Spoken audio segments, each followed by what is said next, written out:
Hi, hello. This is Cara-Renee Wolf from B.Reborn Art and Healing. Today I'm creating an art journal page for Shawn Petite's creative team.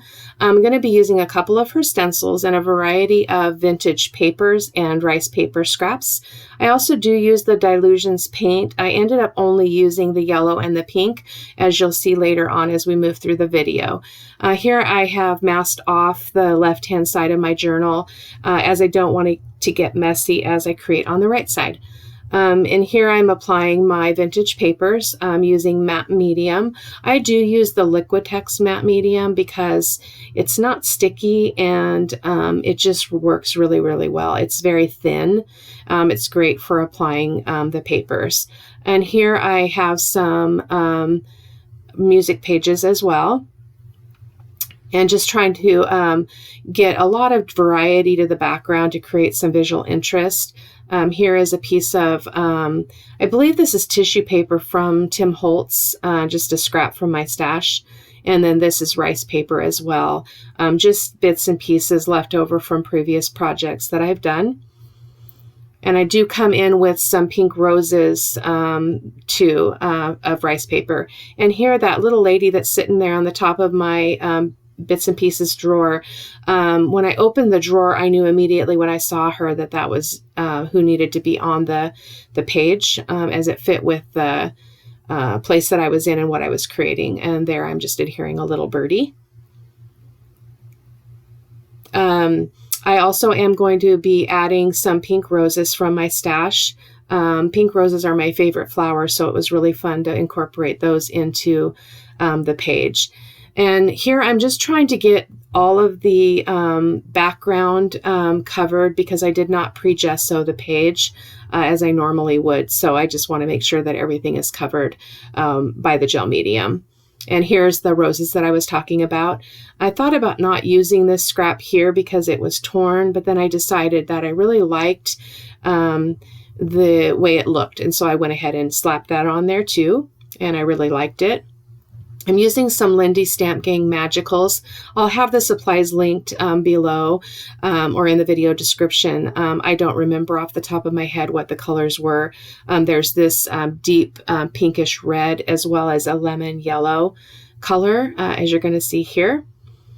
The Magicals are great because they aren't like what they look like in the jar at all.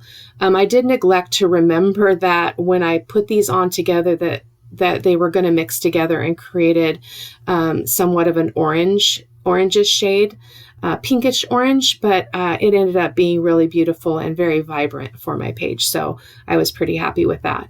I do come through with a baby wipe and wipe that back as I don't want the background paper concealed quite as much as that was doing there. So, and in the end, the balance on the piece is just beautiful. And here I'm using the pastel yellow Dilutions ink. And I really like it. I don't tend to use it a lot. It's kind of set aside in my studio, not within reach. So I hope to be using that more. I am dabbing that back a little bit as I don't want it to be too overwhelming. And I do want some of those background pieces to show through. And here is the Dilutions pink, and I'm putting that on with my brayer just to add some interest to the page and to kind of bring out that color in the roses. And again, in the end, every piece just was amazing, as it usually is when we just kind of intuitively go through the process. And here I'm applying some Nouveau Expanding Mousse. This is my first time using it, and I absolutely loved it. I'm looking forward to trying it out on a canvas piece. In the journal, it was beautiful. I don't show the drying time here or kind of the transformation that it makes, but it is really beautiful, and it creates all this texture that catches with the paints that we're going to put on here next. This is Shawn Petite's Mediterranean 1 stencil, and I'm applying this using Payne's Gray Fluid Acrylic from Golden. I really like the Payne's Gray because it has a purplish, bluish tone to it, and I like it better than the black. And in an effort to kind of have good contrast on the page, it is important to bring that dark in. So it really, really turned out nice. And then I'm also going to apply it here on the lower right-hand corner, as well as in the upper right-hand corner. And then once I'm done with that, I do bring in a baby wipe and kind of wipe back the paint on those bits, and it creates kind of a shabby look because it's kind of scraped like peeled paint would be, or something that's worn and old, and it turned out really nice, as you're going to see here in a moment. I appreciate your patience as I learn how to do these videos and do the voiceovers. The timing is interesting, so I am learning and practicing. So here is that baby wipe. I'm coming in and wiping back some of that. And it's really beautiful because it shows just bits and pieces of the background papers that were so beautiful, and they kind of get lost in the background sometimes. So I really liked that. And I do that with the upper and the lower right-hand sides as well. And here I am applying a raw umber glaze.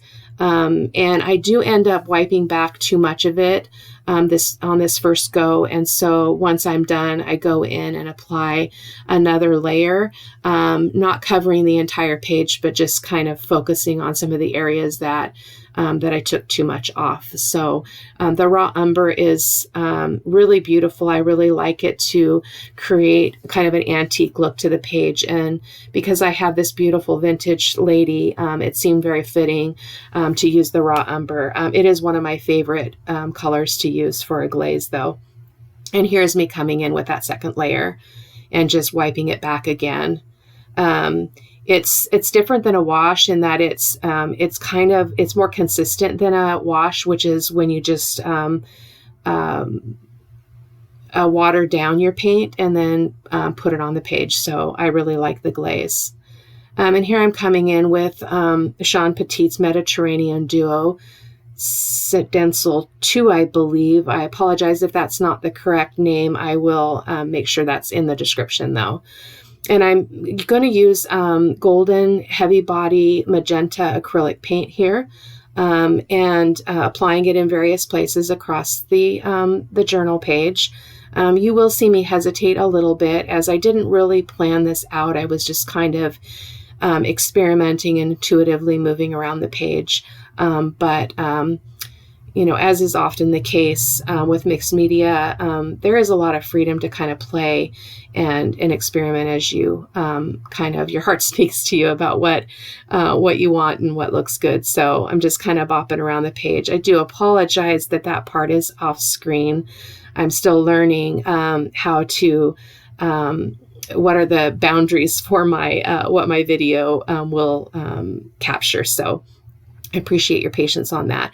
And there I was just coming back with that one shape because I really liked that part of the stencil, and it was really beautiful. And so again, up in the upper right-hand corner, and then again, that's the magenta.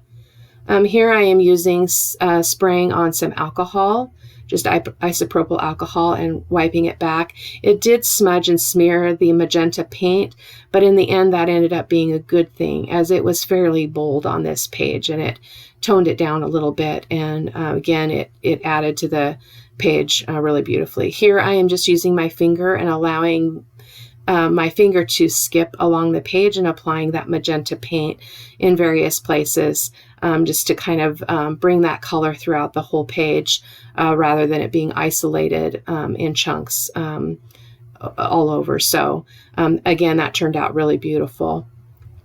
I do come in kind of as a final step, and I thin down some titanium white acrylic paint and do some white splatters on the page, as well as I thin down the Payne's Gray, which is the color that I used for that stenciling. And you don't see it here, but I did do that.